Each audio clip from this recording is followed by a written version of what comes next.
ঘোষণা করলো কেন? সূরা আম্বিয়ায় পারা নম্বর 17 পৃষ্ঠা নম্বর 10, বিসমিল্লাহির রহমানির রহিম, ওমা আরসালনাকা ইল্লা রাহমাতাল লিল আলামিন।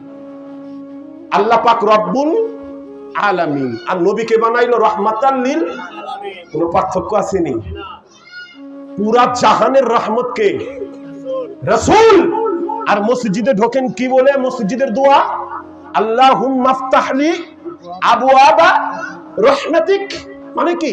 আল্লাহুম্মা, হে আল্লাহ, মাফতাহলি আবওয়াবা, দরজা খুলে দাও আমাদের জন্য তোমার রহমতের। তাহলে রহমত যদি নবী হয় রহমাতাল লিল, আমি বলছি না, কোরআন বলে, আল্লাহ বলে রহমাতাল লিল আলামিন।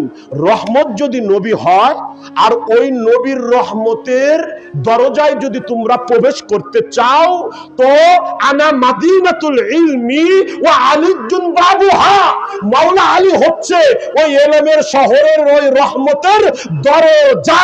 রহমতে প্রবেশ করতে হলে তোমাকে আগে আলীর সাথে মোহাব্বত করে নবীর রহমতে প্রবেশ করতে হবে। কথা বুঝুনি মোল্লা? বকস বকস, আল্লাহুম্মা আফতাহলি আবওয়াবা রাহমাতিক। তুমি রহমত পাবা কোথা থেকে?